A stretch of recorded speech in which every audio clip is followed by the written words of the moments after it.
এই ঝরে ঝরে পড়বে, ঝরে ঝরে পড়বে, গরম গরম বিরিয়ানি ঝরে ঝরে পড়বে।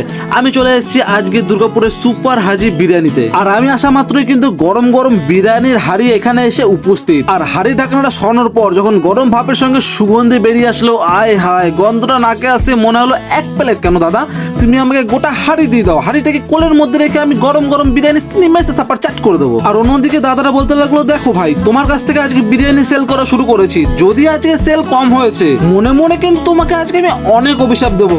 কেন দাদা, শুধু একটু বিরিয়ানি তো খেতে এসেছি, তা বলে এরকম ভাবে ছেড়ে দেবে আমাকে? আর এইদিকে কিন্তু বিরিয়ানি কাটিং করা কমপ্লিট। উপরে যে মাংসের পিসগুলো দেখতে পাচ্ছ, এটা মাটন আর এটা চিকেন।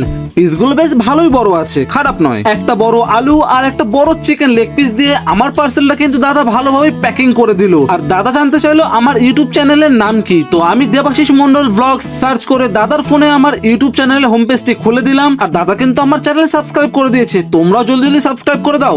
আর বিরিয়ানি আমি পেয়ে গেছি, আমি চললাম বাড়ি। তোমাদের ভিডিও ভালো লাগলে শেয়ার করে দাও।